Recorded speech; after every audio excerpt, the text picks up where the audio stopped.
The 38th Ordinary Session of the Assembly of the African Union is set to open in Addis Ababa, Ethiopia. The summit, scheduled for February the 15th to the 16th of 2025, will bring together heads of states and government from across the continent to discuss pressing issues and set policy priorities for the coming year. This year's summit, themed Justice for Africa Through Reparation, focuses on redressing historical injustices and promoting equitable frameworks for development and accountability. The summit will also feature the election of new leadership for the African Union Commission, including the chairperson, deputy chairperson, and 6 commissioners. Top on the agenda of the summit is the ongoing crisis in the Democratic Republic of Congo, which has since crept into neighboring nations. Let's discuss this now with African Affairs analyst Achike Chude. Thank you for giving us your time. Yeah, it's a pleasure. Thank you for having me. Yes, I just wanted to confirm that your audio was working well. What would be for you the key priorities and expectations for the 38th AU Summit? Yeah, well, I think the ECOWAS would be concentrating on how to advance the continent forward. I mean, look at the crisis of governance all over the continent, the conflicts that you have in some places. And so I think that they want to see if there's any way that they can advance the interest of their peoples across the continent, especially when it comes to issues of economic growth. That has continued to be a problem, you know, in the continent among the member countries, and that has been very difficult. Of course, in some of these places, you have, crisis. You just talked about what is happening in the Democratic Republic of Congo, DRC. Then there's the issue of Sudan. And I don't know how much space the issue of military coups in West Africa, especially, would occupy in this summit. But I think that they'll be talking about all of this.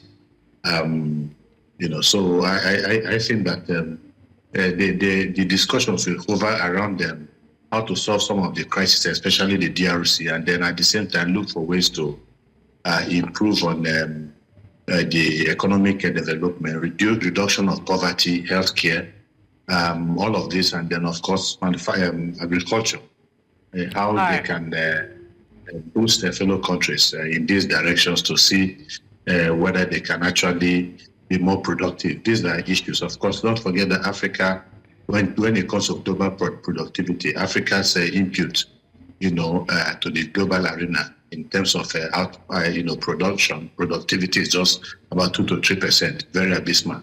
All right, let's look at the theme for this year. I'm picking that up specifically because of the conversation around this Africa's reparation crusade, so to speak. There was some controversy late last year,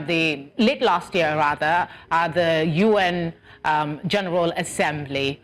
What are your thoughts about the AU's chosen theme for this year's summit? And what would be, the goal for the theme? Well, obviously, they have been talking about reparation for some time. And what reparation means is, especially in financial terms, is that Africa needs money for years of injustices, colonial subjugation and all that. And they feel that, the situation of Africa today was caused primarily by issues of colonialism, issues of slavery, the transatlantic slavery, the Saharan and slavery. So these are the things I think that they're looking at, and they're trying to see what kind of benefits they will derive from that. The issue of reparation has been going on for quite some time, muted to a very large extent.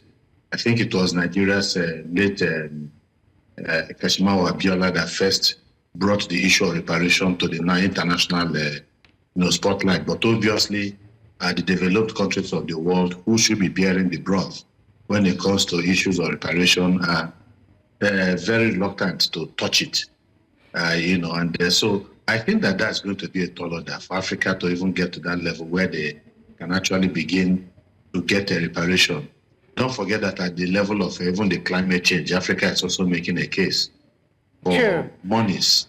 So many issues to tackle, but of course the time is limited. I really would like to talk a little more about the talk around reparation, but we don't have much time. I will, however, ask you about the election and the appointment of the AU Commission Chairperson, Deputy, as well as members of the Peace and Security Council, which is expected. What are your thoughts on who these might be and what should be the chairperson's key priority once confirmed? I'm sure you know some of the candidates, one name in particular. Yeah, obviously there's one name that people have been talking about. I think he suffers the issue of age. He's 80. You're talking about Raila Odinga. But in terms of exposure, in terms of visibility, he's more visible and the people are talking more about him. And I think that he has the capacity to emerge as chairman of the commission. He has the wealth of experience. The others are not so much. And so I think that he's going to take it. I think he was going to emerge, winner. He's done a lot of homework in that sense. And like I said, he's been able to speak with a lot of people. I think he's done much more and he's been much more visible.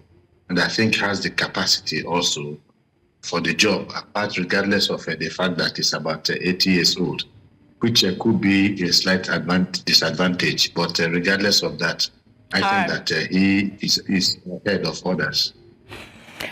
All right. Thank you so much for speaking with us. I'm sure we will know in the next, at most 48 hours, who the next chairperson will be. Thank you for your time again. It's my pleasure, Felix.